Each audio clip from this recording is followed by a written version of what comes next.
Deixa eu esperar o pessoal entrar, só um minutinho, gente.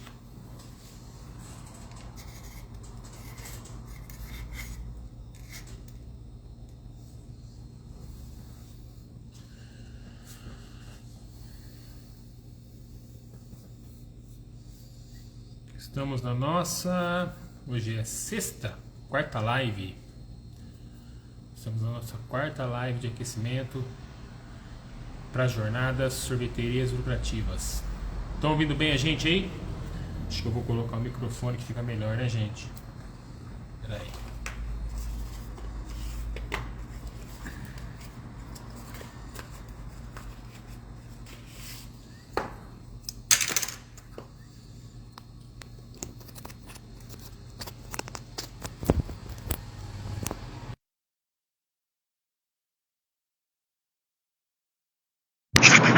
Melhorou agora?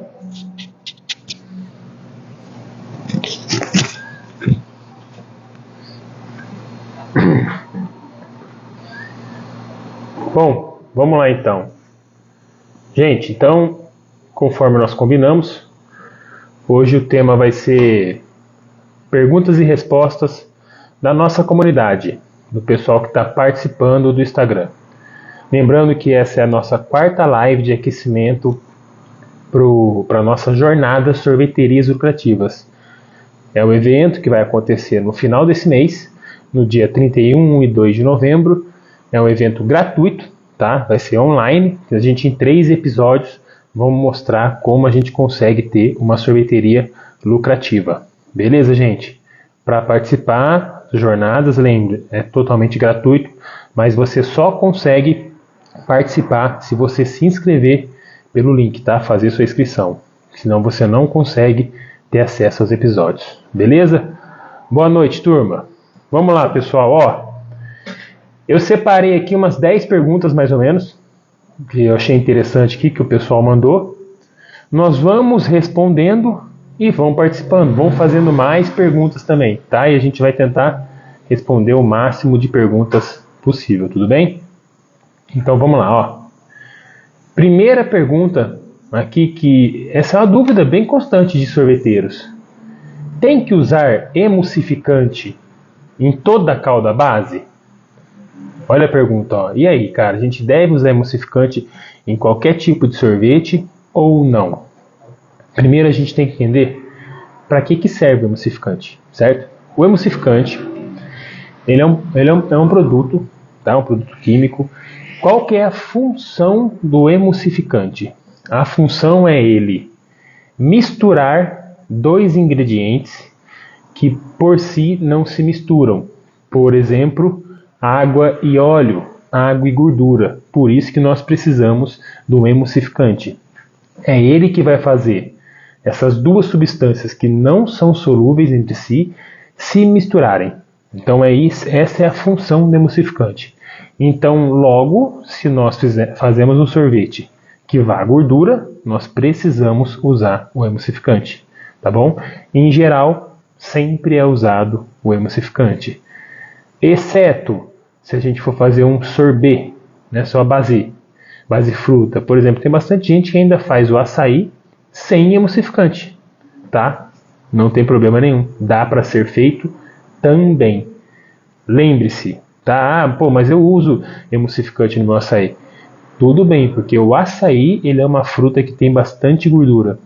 Existem frutas que têm gordura, existem frutas que não têm gordura, tá? Mas então, lembre sempre isso, ó. Se você tem um produto que ele vai água e gordura na sua formulação, você precisa usar emulsificante, tá? Picolé de frutas, não usamos emulsificante, é difícil, tá? Então, assim, essa é a função do emulsificante. É preciso ficar claro isso, tá? As pessoas às vezes falam assim, não, o emulsificante é para expandir. Ele vai ajudar na expansão, sim, né? Por causa dessas ligações, ele vai ajudar a expandir. Mas a função principal dele é ligar 2 substâncias que não se misturam originalmente. Beleza? Qual que é o próximo? Vamos lá.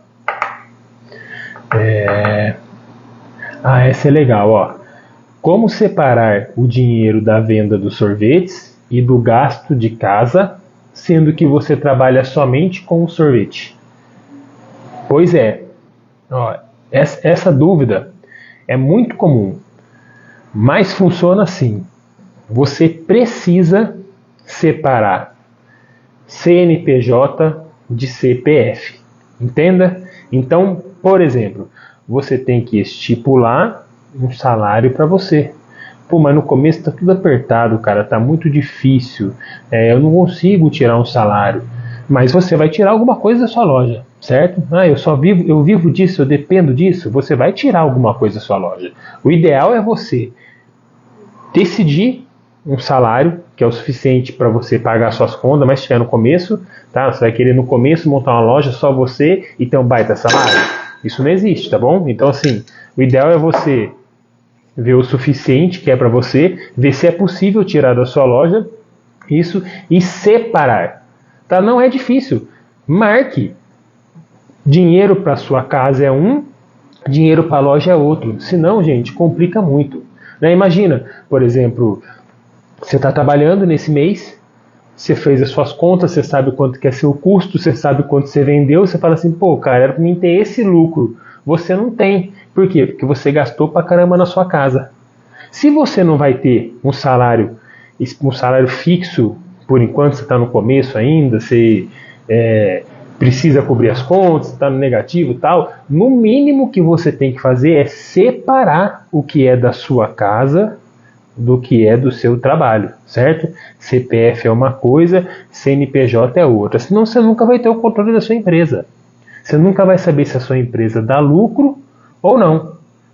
Pô, no mês você tira 5, no outro mês ela deu o maior lucro, você tira 10. Você vai estar sangrando a sua empresa, entende?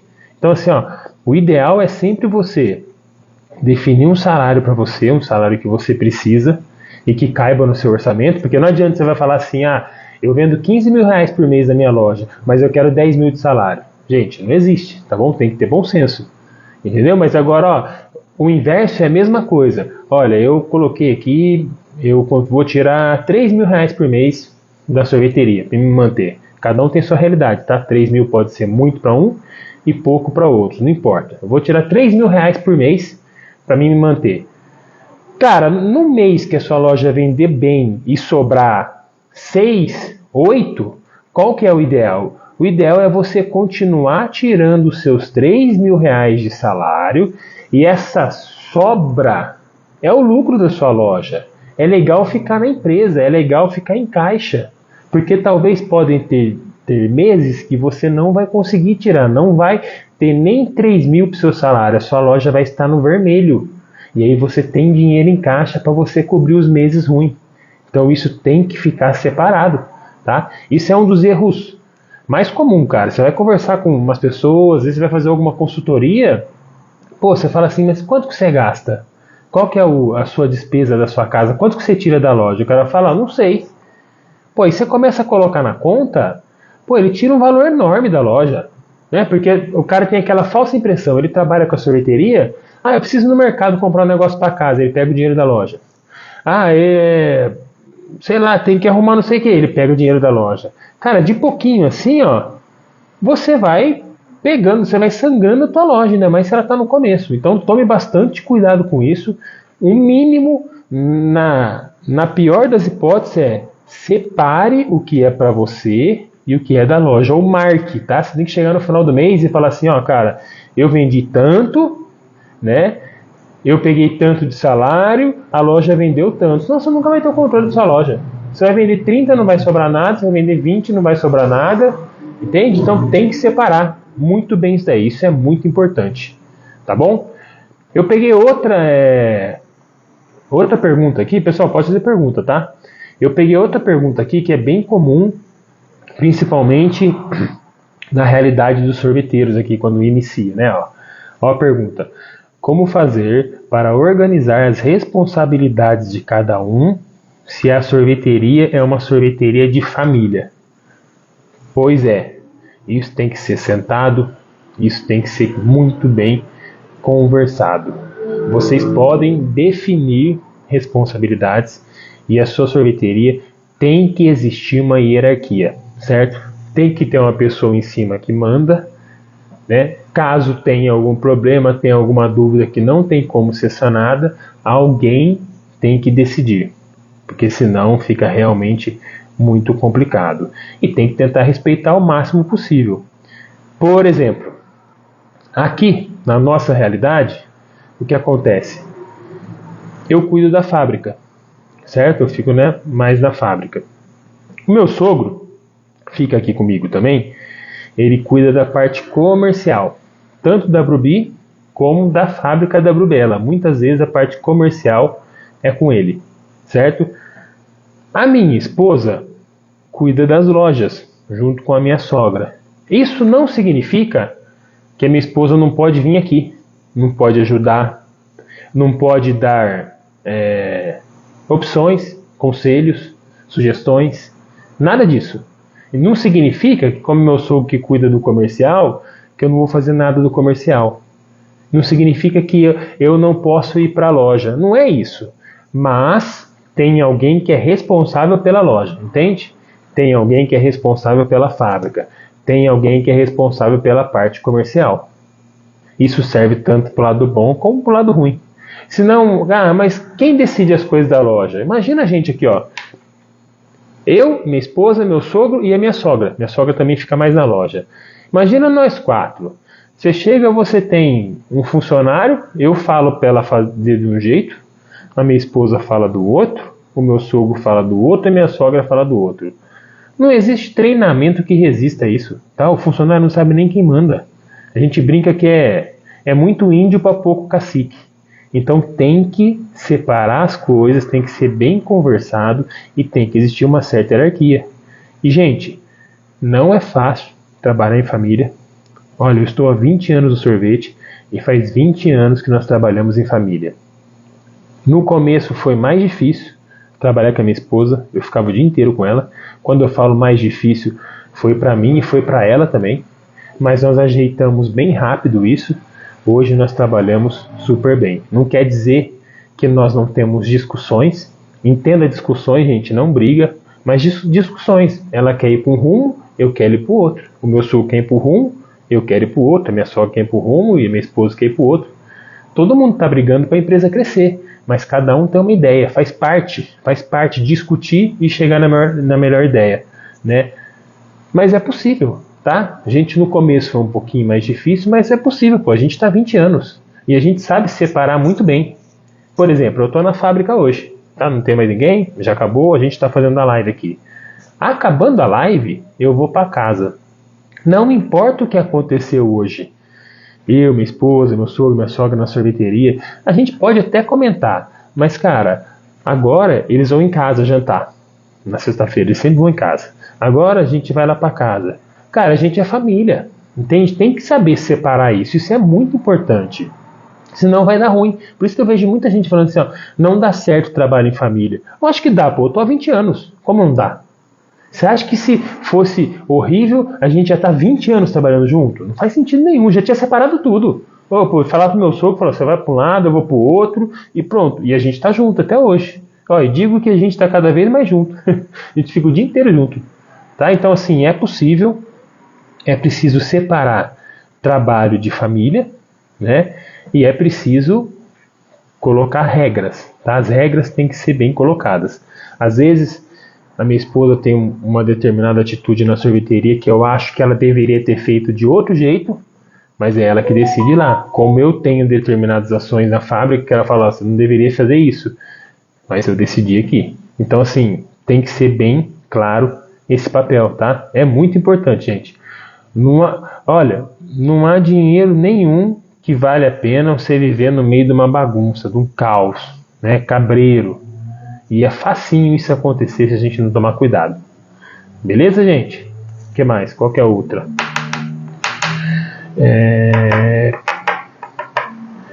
Qual maquinário devo comprar para iniciar? De novo, vamos lá. Depende do que você vai produzir. Tá, eu quero produzir só picolé. Vou produzir picolé de leite. Vou trabalhar com sorvete, base leite, pasteurizadora. Fato, tá? É obrigatório comprar. Então vou comprar uma pasteurizadora, vou trabalhar com picoleteira, um liquidificador e uma picoleteira. Básico. só. Vou trabalhar com massa, um liquidificador e uma descontínua. Já é um início, tá bom? Para você. Não tenha pasteurizadora. É o que a maioria começa sem pasteurizadora. Não é o correto, não é o ideal, não é a maneira certa de se fazer, mas um liquidificador e uma descontínua. Ou um liquidificador e uma picoleteira. Mas eu preciso comprar uma embaladora, eu preciso colocar uma câmara fria. Não, no começo não, cara, vai devagar, vai conforme você consegue, né? Você vai crescendo e vai se estruturando, tá bom? Mas basicamente é isso. Quanto aos maquinários, procurar boas empresas. Hoje existem muitos, a gama é gigante de empresas no ramo. E a minha opinião, tá? Se você pegar uma máquina, dependendo da empresa, usada, mas bem revisada, não tem problema nenhum, tá? É um excelente maquinário também. Então você está um pouquinho com a grana curta, não dá para comprar uma máquina nova. Se você achar uma máquina boa, usada, leva um técnico de refrigeração lá que te garanta, bem revisada, show de bola. Dá para começar tranquilo com o sorvete. Beleza, gente? O que eu aconselho vocês? Esses dias tinha uma pessoa perguntando ali, mas eu faço 6 litros de calda por vez. Um liquidificador de 10 litros é o suficiente, né? E eu tava falando pra ela, olha, agora para você é o suficiente. Só que no sorvete acontece um negócio com quase todo mundo. Quando a gente começa pequeno, qualquer saltinho que a gente der, qualquer crescimento, a gente já cresce bastante. Vou tomar um cafezinho aqui, gente. Qualquer crescimento, a gente já cresce bastante. Então pensa assim, se você usa 6 litros, um de 10 já é suficiente, mas se você puder, pega um liquidificador de 20. Senão ano que vem você tem que trocar de novo. Né? Maquinário é a mesma coisa. Não, cara, eu vou comprar da menorzinha porque é o que eu posso no momento. Beleza, tudo bem, mas se você tem uma graninha a mais, está pensando em comprar uma máquina de 40, 60 litros por hora, se você conseguir comprar uma de 80, 100, vai nela, Vai nela, porque você vai crescer. Tá? Senão todo ano você precisa ficar trocando de maquinário o tempo todo. Então é legal a gente ter um maquinário a mais, para a gente ter um respiro, ter uma folga. Entendeu? Não precisa ficar todo ano investindo em maquinário. Então leva isso em consideração também. Tá bom, gente? Que mais? Faz pergunta aí, turma. Manda bala. Essa daqui perguntaram na live anterior. E eu falei que eu ia responder hoje. Como evitar problemas ao colocar carrinho para revender? Nós tínhamos alguns carrinheiros há muito tempo. Tá? Muito tempo mesmo. Tínhamos carrinheiros. E os carrinheiros nossos que eram bons foram ficando velhos, pararam de trabalhar, tal, e a gente decidiu não pegar mais, porque acabamos tendo muito problema com cara tranqueira, com pingaiada, por fim, acabamos tendo vários problemas. E a gente decidiu não trabalhar mais com carrinho. Como eu não fico na loja hoje também, então é mais difícil soltar carrinho lá na loja, tal. E aí a gente não teve mais carrinho. E foi bem numa época também que teve um conhecido nosso, ele tinha 10 carrinhos. 10 carrinheiros, né? Todo dia saía 10 carrinhos da sorveteria dele. Até que isso durou muitos anos, ele vendia muito bem. E na época, não existia contrato, né? Tô falando de 15 anos atrás, talvez 20 anos atrás, quando eu comecei. Então não existia esse negócio de contrato, não existia MEI, né? Ninguém sabia, não existia MEI, não tinha nem criado uma MEI. Então na época era só boca a boca. O carrinheiro ia lá, vendia. A gente trabalhava, eu acho, se eu não me engano, era 60-40, então 60% era nosso e 40% era do carrinheiro, né, do picolé. Então se o picolé custasse, por exemplo, vendesse a R$2, R$1,20 era nosso e 80 centavos era do carrinheiro. Na época era assim. Aí, esse conhecido nosso, o que aconteceu? Um carrinheiro saiu de lá. Vai vendo, Norberto, você começou, você deve ter ouvido já essas histórias que ocorria muito. Um carrinheiro saiu e processou ele, né? Falou, cara, eu trabalho sem registro, não sei o que, e ele fazia assim, o carrinheiro ia quando queria. É que no inverno todo mundo vai, né? No verão todo mundo vai, no inverno quase ninguém ia. Esse cara processou E na primeira instância esse cara ganhou. A juíza deu causa ganha para ele lá. Então ele recebeu um dinheiro, que é férias, 13º, registro. Imagina, vários anos sem registro. Ele recebeu uma bolada, né? Na primeira instância. O que esse caboclo fez? Ele foi lá e falou para os outros carrinheiros. Cara, foi assim, uma escadinha assim, ó. Todos processaram ele. Eu não sei que fim deu, né? Que ele recorreu e tal. Eu não sei que fim deu. Mas eu sei que ele ficou tão cabreiro que ele não contratou mais carrinho. E aí passou um período, eu estava um dia conversando com uma advogada, e aí ela me explicou o seguinte: qual que é a melhor maneira da gente se precaver com o carrinheiro para não ter nenhum problema. Falou assim, é que a turma não pensa, não consegue fazer isso, mas hoje melhorou. Você tem que pegar esse carrinheiro, fazer ele abrir uma MEI no nome dele, né, uma microempresa individual. O cara fala, eu não sei, senta com ele no computador lá, vocês abrem em 5 minutos uma MEI. Né, tem o site, acho que pelo Sebrae dá para abrir também, é fácil. Coloca na internet lá como abrir uma MEI, já aparece, em 5 minutos você monta uma MEI. Ele vai recolher o imposto todo mês, ou você recolhe para ele, é mixaria de imposto, tá? Não dá R$50 no mês, e você vai fazer um contrato com ele. Tem que chamar um advogado, fazer um contratinho legalzinho. É um contrato de jurídico para jurídico. Então, a sua empresa, o seu CNPJ, vai contratar o CNPJ dele, que é MEI dele, certo? Aí é um contrato de prestação de serviço. Nesse contrato, você vai dizer que o cara não tem hora marcada, que ele vem prestar serviço, ele vende o seu sorvete, você fornece o carrinho, comodato, um contratinho, tá? Um contrato básico, mas um contrato bem feito. Faz ele assinar, reconhece firma. Segundo essa advogada, você está sem correr riscos, tá? Porque você não está contratando pessoa física, você está contratando pessoa jurídica. É assim que eu faria se eu fosse pegar carrinheiro. Não abra mão disso. E se você abrir mão de um carrinheiro, se você abrir mão de registrar, você vai ter problema. Não tem jeito. Pode olhar como diminuiu pra caramba carrinheiro na rua. Por causa disso, por causa dessas dores de cabeça. Sorveteiros antigos, ninguém mais quer carrinheiro. Né? Porque, cara, o cara trabalha um tempo, aí ele vai lá no juiz, fala, ele trabalha 6 meses com você, fala que faz 4 anos que ele tá trabalhando. E aí, meu amigo, até explicar que o focinho de porco na tomada, ferrou, né? O que mais? Qual o mínimo de sabor ideal para buffet? Ou melhor, por peso? E o mínimo de guloseimas? Olha, depende de muitas coisas. Depende do tamanho da sua loja, né? Só para você ter ideia, hoje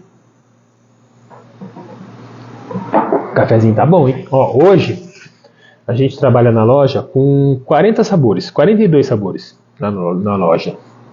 Nós já chegamos a colocar quase 60, 56, eram 4 freezers de sorvete. Hoje, eu acho que se você trabalhar entre 30 e 40 sabores, é mais que o suficiente. Dá para você ter um negócio bem legal, assim, sabe? Porque também não adianta você colocar só um freezer de sorvete. Porque, pô, dá aquela impressão meio pobrezinha, sabe? Tipo, o cara chega lá, tem pouquíssimas opções. Sabe? Dá uma lojinha bem pequenininha, dessa impressão. E, pô, se trabalhar com um freezer só de sorvete, 12, 14 sabores, é muito pouco. Muito pouco para se trabalhar. Né? Então, assim, eu te aconselharia pelo menos entre 30 e 40 sabores, né? No mínimo 2 freezers de sorvete. Eu tendo a falar para você que 3 freezers de sorvete é o ideal, tá? Que aí você vai conseguir colocar um sabor vegano, por exemplo. Você consegue colocar umas opções sem lactose, outras opções zero, tá? Então é importante. Vale a pena você trabalhar desse jeito, tá? Eu pensaria em 3. Eu tenho parceiros que tem 2, tá? E tenho parceiros que tem 3.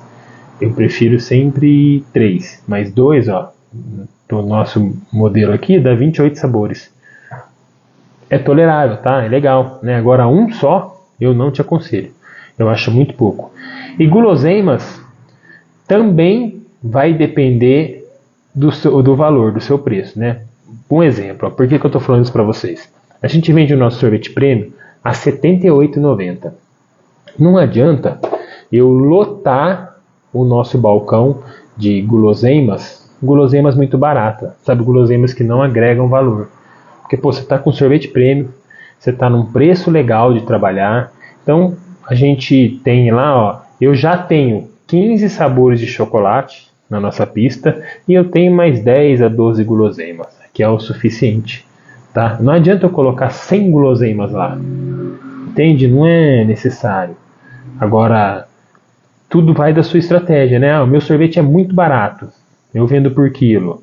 Pô, cobertura, eu já cheguei a colocar lá, faz tempo, na época era 30 sabor de cobertura de sorvete. Mas o que tinha de sabor novo lá eu colocava, deixava lá. Hoje não, hoje a gente trabalha com morango, caramelo e chocolate. Até porque eu tenho muito chocolate mesmo, muito recheio. Entende? Então vai da sua estratégia. Pensa lá, você tem balcão? Se tiver balcão, você vai ter os filtros de sorvete, mais um balcão de guarnições, põe algumas coberturas, tá legais. Tá legal, né? Tem que ter coisas, você tem que pensar no seu público. Por exemplo, você tem criança? Pô, você tem que ter os coloridinhos, tem que ter o granuladinho colorido, tem que ter as fine da vida, né? Tem que ter os canudinhos. Aí você pega o povo mais jovem, eles gostam do chocolate. Aí você pega o povo mais adulto, ele gosta de uma cereja, ele coloca uma castanha, né? Então você tem que pensar sempre o que você vai vender, o seu produto. Qual que é a principal coisa que você tem que pensar? Seu público. É isso que importa, tá? Tem que pensar se o seu público gosta, o que você vai vender. Nossa, eu fiz uma loja que o meu público é só criança. Rapaz, põe tudo que você tiver colorido lá. Pensa no seu sorvete para criança e pensa na guarnição. Quanto mais colorido, quanto mais chamar atenção, é melhor. Tá bom? O que mais, gente? Fala aí. Hoje é sexta-feira, a turma tá meio cansada, meio trabalhando, né? Faz parte.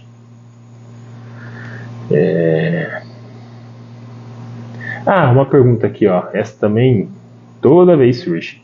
É melhor trabalhar self-service, né, por quilo ou por bola? Depende. Você tem vantagens e desvantagens nos dois tipos. Qual que é a vantagem por quilo? A vantagem é mão de obra. Tá? É mais fácil trabalhar self-service, exige menos mão de obra, porque é o seu cliente que se serve. Tá bom? Essa é uma vantagem. Você tem a vantagem, se você trabalhar com o sorvete certo, né, no peso bom, é vantajoso também. Agora, se você tem o self-service, fala, eu estou economizando em funcionário, mas seu sorvete é muito leve, e aí? Aí não faz muito sentido, entende? E por bola, então por bola não é vantajoso, porque tem muita gente trabalhando, precisa de gente ficar pegando a bola, mas aí, se você vender à la carte, né, por bola, você está vendendo monoporção, você consegue vender. Um exemplo, se você pegar um balde de sorvete, você revende ou você produz. Se você pegar um balde de sorvete de 10 litros e fizer bola, um balde de sorvete vai dar em torno de 70, 75 bolas. Mas vamos pensar em 75 bolas de sorvete. Se você vender uma bola de sorvete a R$4, que não é um preço nada demais, é um preço comum aí, tá? Pelo menos aqui, na nossa realidade assim, é até barato. Muito barato aqui. Mas vamos pensar, qualquer cidade interior, mais ou menos R$4 uma bola de sorvete. Se você faz 75 bolas com um balde de 10 litros, nós estamos falando que você fez R$300 um balde, certo? Pensa que esse balde, ele vai pesar, se ele for um balde leve, ele vai pesar 5 quilos, certo? Para você fazer R$300, você teria que vender a R$60 o quilo. Então, às vezes, depende do local que você está, R$60 o quilo é caro, mas R$4 uma bola é barato. Isso é a mágica da monoporção, né? Monoporção tende a ser sempre mais caro, né? Você vai comprar uma caneta. Uma caneta custa R$3, por exemplo. Beleza, todo mundo paga. R$2, todo mundo paga porque é monoporção. Né? Você compra uma balinha, custa R$1. Uma paçoquinha, custa R$1. Todo mundo paga. Agora, só para vocês entenderem, se uma paçoquinha que pesa, sei lá, 10 gramas, 15 gramas custa R$1, vamos supor que ela pesa 10 gramas e custa R$1. Logo, 1 quilo de paçoquinha custa R$100, concorda? Se for essa proporção, 10 gramas R$1, 1 quilo custa R$100. Agora, você consegue vender uma paçoquinha de 10 gramas a R$1, mas você não consegue vender 1 quilo de paçoquinha a R$100. Então, esse é o legal da monoporção. Monoporção a gente sempre ganha, né? Picolézinho. Picolé é R$2, certo? Vamos supor que um picolé seu tem 50 gramas. Então, pô, se você vende um picolé a R$2, nego paga e tá tudo bem e é barato. 50 gramas. Se 50 gramas custa R$2, logo 1 quilo de picolé custaria R$40. Se você vendesse um picolézão de 1 quilo no palito assim, você não consegue vender a R$40. Mas um picolézinho você consegue vender a R$2. Né? Esse é o segredo da monoporção. Por isso que cada vez que a gente vai no mercado, qualquer lugar, as coisas tendem a diminuir de tamanho e manter o preço. É sempre monoporção que manda.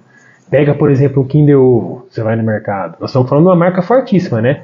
Mas pega um Kinder Ovo para você ter ideia, você vai no supermercado, sei lá quanto custa, R$10, sei lá, pega um Kinder Ovo lá, vê quanto ele pesa. Se você fizer a conta por quilo, tem alguns atacados que já tem na própria etiqueta. Cara, você vai ver o valor do Kinder Ovo, você vai cair de costas do valor do chocolate. Mas esse é o milagre da monoporção. Beleza? O que mais aqui, ó? Qual horário é bom para trabalhar? Também varia do seu público. Eu estou num lugar que tem bastante baladinha, tem bastante barzinhos jovens, tem que ficar até mais tarde, né? Eu estou num lugar que... eu estou no centro. O centro é só horário comercial, fecha às 6 horas. Tem que abrir mais cedo e tem que fechar às 6 horas. Tudo vai depender da localização e do seu público. Cada um tem uma realidade. Eu tenho um amigo que trabalha até 6 horas da tarde. No calor ele abre 9 horas da manhã a loja, cidade bem pequenininha. Ele falou, aqui 6 horas fecha tudo. Pô, aqui não. Aqui 6 horas está tudo aberto. A gente trabalha até no verão até 10 horas da noite. No inverno a gente reduz um pouco, mas no verão vai até 10 da noite. Ele falou, não, eu já tentei ficar até 8 horas da noite, é bobagem, não passa nenhum carro na rua. Por quê? A cidade é pequena e todo mundo já acostumou. Então tem que tomar cuidado com isso, tá? Tem que planejar, tem que ver qual que é o seu público, qual que é a realidade do local que você está. Vamos lá. Eu tenho... Espera aí que eu vou voltar só um pouquinho, tá? Eu tenho um buffet por quilo aqui, mas também vendo bastante cascão e copo com 2 bolas. Realmente vender por bola também é bem vantajoso. Então, aí que tá. É que você está no meio termo, né? Sorvete tropical. Você está no meio termo, por exemplo. Com balde de 10 litros você consegue retirar de 76 a 80 bolas. Então, o que você tem que fazer? Faz a conta aí de quanto você faz, né? Por exemplo, eu vendo 76 bolas, eu vendo 80 bolas, sei lá, R$4, você está fazendo 320 no balde, concorda? Aí você pesa o seu balde.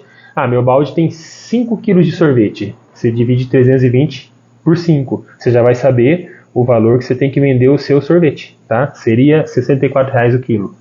Aí você vê qual compensa mais. Eu quero manter assim, eu quero ter os dois. Faz mais ou menos paralelo. Qual que é, não é um problema, mas o que você não vai conseguir fazer aí? O ideal, quando você vende por quilo, é um sorvete mais denso, mais pesado. E quando você vende por bola, é um sorvete mais leve, tá bom? Porque você vende volume. Como você vende dos dois jeitos, tenta ter um sorvete no meio termo.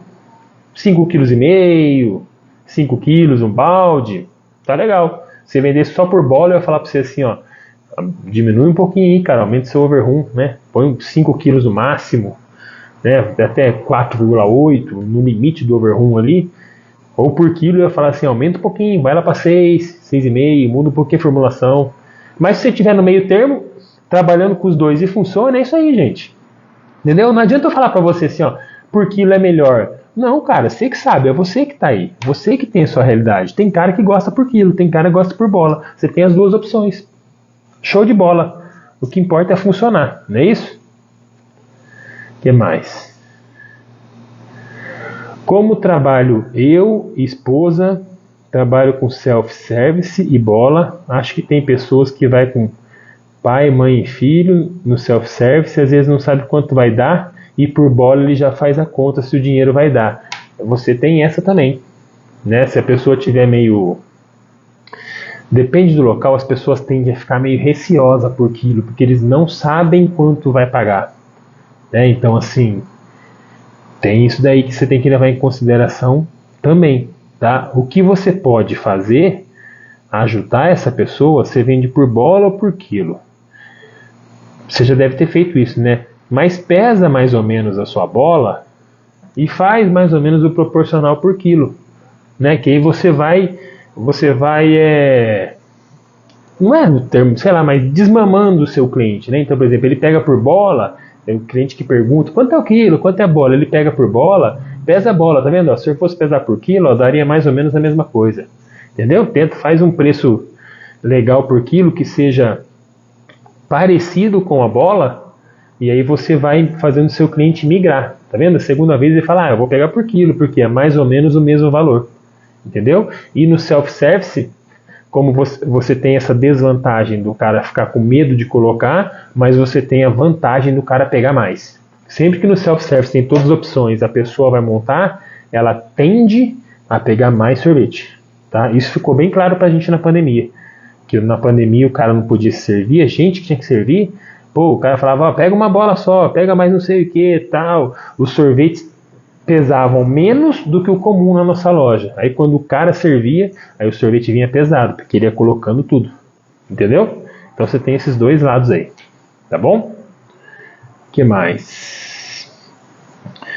Qual a temperatura ideal para retirar um sorvete da máquina? Na verdade, não é nem muita questão de temperatura, tá? É questão de consistência. Você vai conseguir tirar um sorvete de uma máquina de 6 a 10 graus negativo, mais ou menos, no máximo. É que você vai conseguir tirar o seu sorvete da máquina, tá? Você tem que tirar uma consistência boa já, né? O mais gelado possível. Mas lembre-se de uma coisa, ó. Eu quero tirar o meu sorvete mais gelado possível. Se você faz uma descontínua, a descontínua é um maquinário que a gente só tem o controle de tempo, né? É o controle que a gente tem, é de tempo. Logo, se a gente faz um sorvete expandido, pensa igual, você já deve ter batido clara de ovo para fazer um bolo, alguma coisa. Ou um chantilly, sei lá. Ele cresce, atinge o seu máximo volume, se você continuar batendo ele tende a diminuir. É a mesma coisa com sorvete. Então, se você passar do tempo de tirar o sorvete da sua máquina, ele vai perder um pouco de expansão, um pouco de volume. Então, se você está procurando ter um overrun, um bom volume, isso pode ser um problema. Então, tome cuidado. Tá? Pense na consistência. Né? Tem que ser aquele sorvete um pouco mais mole do que o normal. E o importante é, saiu da máquina, colocar no freezer para congelar o mais rápido possível. Tá? E aí, é isso que funciona. Lembra que o sorvete, quando ele sai da máquina, a água que tem nele, né, o sorvete, o maior ingrediente que a gente tem é água dentro da nossa formulação. Né? É água. Mas eu ponho leite. Tá. 88% do leite é água. Então é água o maior ingrediente. Pensa que quando ele está saindo da sua máquina, essa água livre tira os sólidos da sua calda, da sua receita, o que sobra é água. Essa água livre, em torno de 65% mais ou menos está congelada. A hora que a gente leva para o freezer por mais 24 a 48 horas, pelo menos 48 horas o ideal, essa água livre de 65 ela vai chegar até 90% mais ou menos congelada. Aí vai ficar a temperatura, vai ficar a textura ideal do sorvete, tá bom? É assim que funciona. Então, não adianta você falar também, eu quero quero deixar o máximo de tempo possível para sair o mais frio possível. Não, pensa em tudo isso. Pensa na consistência dele e põe rápido para gelar. Beleza? Deu para entender aí? É difícil explicar só na live assim, bem rápido. Essas coisas técnicas assim demora um pouco mais de tempo, né, cara? Ainda mais quando a gente fala de balanceamento. Mas eu acho que deu para tirar sua dúvida aí, né? Mais alguma pergunta aí, gente? Rapaz, 6h40 já. Conversar com vocês é legal, pô. 40 minutos passa rapidinho.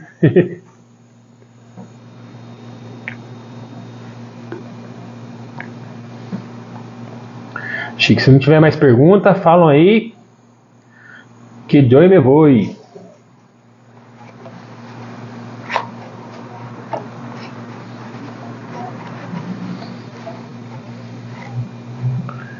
eu ver se eu respondi as perguntas que eu anotei aqui. Aqui ó. Você vai ensinar como fazer o balanceamento de cauda?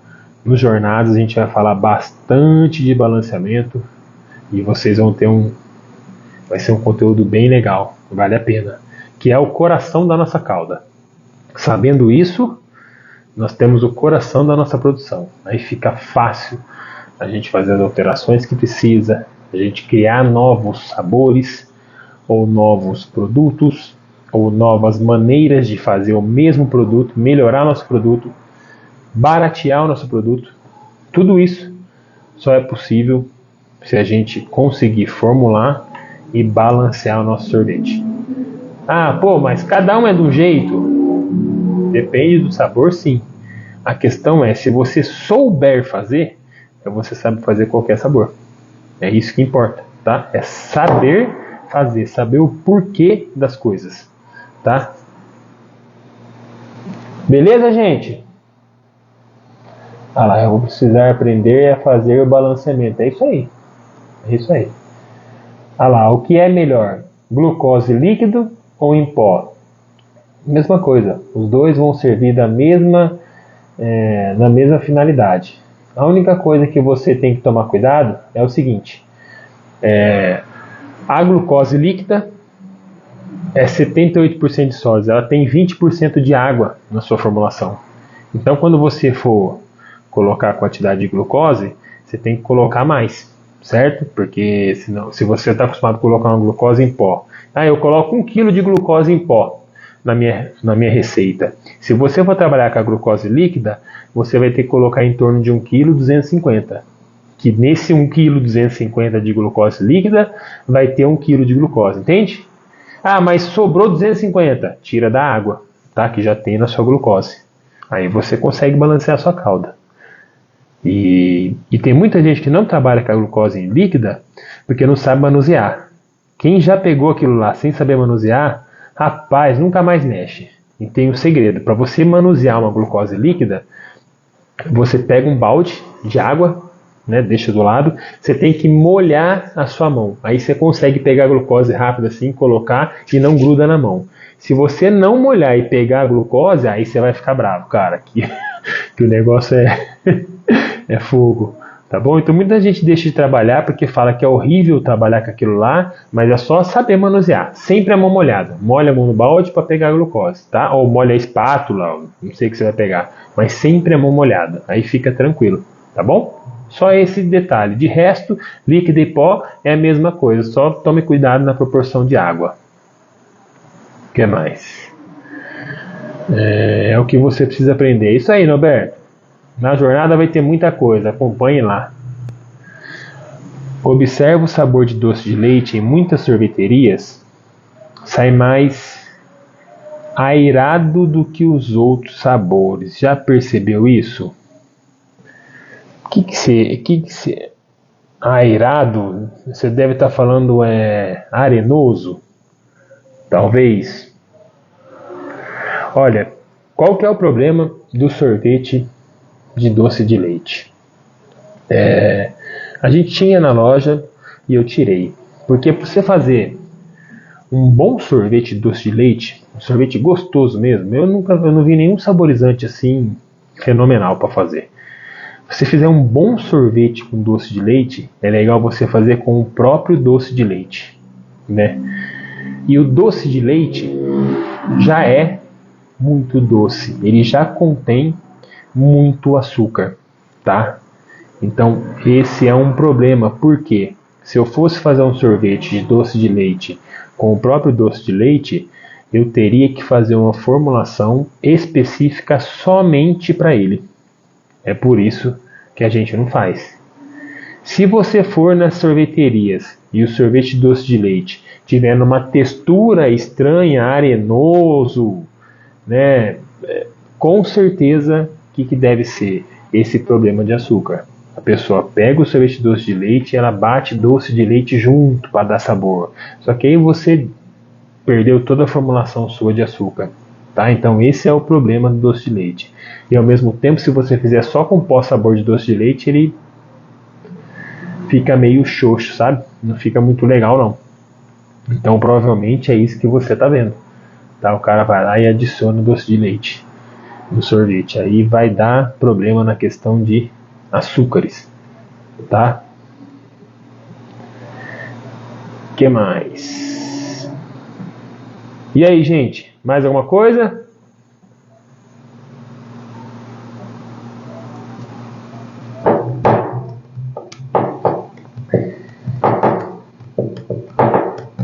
Então, Joey me voe, turma. A gente se vê por aí. Amanhã não sei se a gente vai fazer live não. Tá bom? Nós temos algumas coisas para fazer aqui. Eu tenho algumas aulas para gravar aqui. Tá? E eu não sei se a gente vai fazer live amanhã. Se a gente não fizer amanhã, na segunda nós estamos de volta aí. Mas de qualquer maneira, a gente vai estar lá no canal. Interajam, tá bom? Vou ver se eu deixo sempre uma caixinha de perguntas abertas. Ou manda direct, que a gente responde sempre que possível. Para quem fez as perguntas, ó, desculpa, não deu para anotar todas as perguntas. Mas acho que umas 10, 12 perguntas aqui a gente respondeu aqui. Tá bom? Se a sua não tiver respondida, qualquer coisa manda um direct pra gente. Eu vou puxar lá também e eu mando a resposta para vocês aí. Beleza?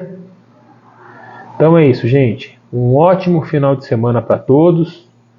Tá bom? Se divirtam e nós vamos batendo papo aí. A aula que você vai fazer vai ter custo? Na jornada não, tudo gratuito. São 3 episódios na jornada. Não tem custo nenhum. É só se inscrever, tá bom? Precisa se inscrever para ter acesso ao link lá. A inscrição é tranquilo, cara. É só colocar o nome e e-mail, tá bom? Você já falou que usa sabores duas rodas. Qual mais? Ciber, Aroma Itália. Ó, eu já usei Aroma Itália, tem coisas muito boas. Ultimamente eu estou usando bastante o próprio aroma, né? Então, em vez de eu comprar um pó sabor, a gente compra o próprio aroma, tá? O aroma já concentrado de empresas de aroma. E aí tem uma pancada, cara, né? Isso vai muito do seu tamanho. Você precisa ter um pouquinho de conhecimento para fabricar o corante, né? Porque aroma o aroma é só sabor. Então, por exemplo, eu tenho um aroma de morango. Se eu não colocar corante, ele vai sair branco o meu sorvete. Então você tem que ter um pouco de conhecimento de corante. E o aroma é um negócio que você só compra a partir de 10, 20 quilos. Mas só para você ter ideia, o aroma de morango que a gente usa aqui é 1,4 gramas por litro de sorvete, né? Então, já um pó saborizante sai 20 gramas.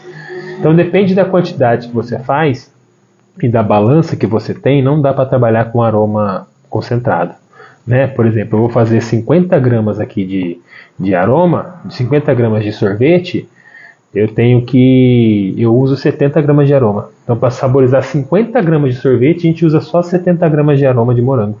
Entende? Que mais? Fabri, são excelentes, pô. São produtos excelentes. Tá bom? Produtos importados, italianos, né? Mas são bons. Tem produtos que são muito caros. Muitos caros, assim, não é caro, é de valor alto, mas são diferenciados.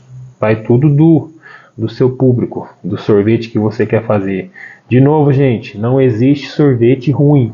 Existe o sorvete errado, tá? Para o público errado. Tá? O negócio é você fazer o melhor sorvete possível para o seu público. Para alguns, é um gelato só com fruta, totalmente natural em questão de saborização. Para outros é um sorvete mais barato. Tem público para todo mundo. O que importa é você saber fazer. Aí você escolhe o que você quer trabalhar. Tá bom? Serginho, obrigado também, cara. Pra você também. Você queria dicas de balanceamento? Participa da jornada, cara. Vai ter bastante. As aulas vão gerar bastante em torno disso. Tá bom? Só se inscrever lá. Beleza? É lá, Sérgio, ele vai falar do balanceamento. Sim, na jornada nós vamos falar bastante, tá, Sérgio? E semana que vem nós vamos todos os dias da semana, de segunda a sexta, fazer live também. Acompanhe o canal aí, que tem bastante conteúdo. E, gente, a jornada tá bem legal, cara. A gente se dedicou, a gente fez. Foi muito trabalhoso fazer, né? Foi muita dedicação. E tá muito legal, cara. Tá muito legal as aulas mesmo. Estão com bastante conteúdo rico, né? Vai ter uma receita show de bola para vocês fazerem lá. Eu não podia nem dar dando spoiler, mas eu vou mostrar uma receita show de bola para vocês lá. Não percam, não. Beleza? Então é isso, gente. Um grande abraço. Boa noite a todos. Nos vemos por aqui. Valeu, tchau. Bom final de semana.